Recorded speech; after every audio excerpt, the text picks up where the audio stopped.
A verdade é que se está alargando un pouquiño máis o tema da baixa, pero bueno, como tiña doutros golpes, teño 8 discos de vértebras a medios tocaos e tal, e a verdade é que estáse facendo un pouquiño máis longo do que pensaban, pero bueno, o importante é recuperarse ben de cara á tempada que ven, son cousas que pasan e tómalo con calma. O sea que toca descanso, polo que vemos, Botafumeiro, pese complicado para Alberto Meira? Sí, en principio a baixa aínda non pinta de que me den a alta moi pronto e esperar a recuperarnos ben de cara a estar ben e o ano que ven empezar con bastantes ganas.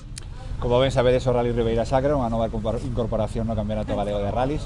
En calquera caso, Alberto, os tramos son semellantes ou moi parecidos aos do Rally de Ourense que ti ben coñeces? Sí, a verdade é que os tramos eu ainda estuve mirando no tema dos subías da Federación, non? Os vídeos dos treitos e hai trozos de Luintra, hai trozos do tramo da Virxen do Monte, de Ourense. A min a verdade é que se me estaba pondo a pel de galiña, porque dicía eu, estes tramos son uns tramos que nos gustan moitísimo, que temos feito moi bons tempos no Campeonato de España. É unha pena non estar aquí, pero bueno, as circunstancias son así. Vistos esos tramos, máis ou menos tendo unha idea aproximada de como poden ser, quen pode ser o claro aspirante á vitoria neste Rally Ribeira Sacra? En principio eu creo que, como noutros rallies, vai ser Pedro, non? É o coche a priori gañador sin problema ningún, salvo que teña o coche lle falle, e nada, esperar un pouquiño os primeiros treitos, pero eu creo que esa sacará a diferencia desde o primeiro treito, non? Vilariño está aí por circunstancias intentando pelexar pelo título, pero eu creo que se Pedro non ten problemas non hai lugar a dúda. Como veredes, logo imos ter unha reportaxe sobre un equipo debutante aquí neste rally, de primeira vez que participa nun rally, tanto piloto como copiloto.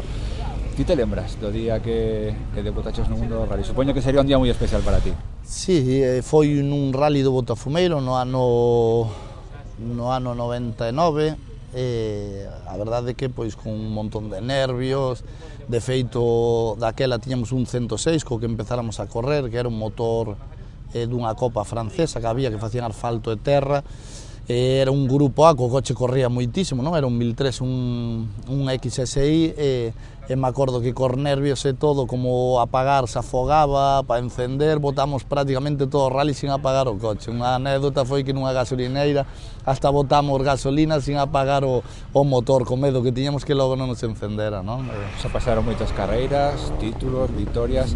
Que consello lle podes dar a esta xente que comeza no mundo do rally nun momento tan complicado, ademais como este, a hora de conseguir os cartos para poder correr? Que consello les podías dar? O consello é que, se non, se lle gusta este deporte e se meten, pois intentar facer as cousas ben asesorados, non? Que, sobre todo os coches, que é moi importante ter unha boa suspensión antes de facer motores superatómicos, que a xente se basa solo en que o coche corre. O coche que ten é que ter unha boa freada, un bo pase por curva.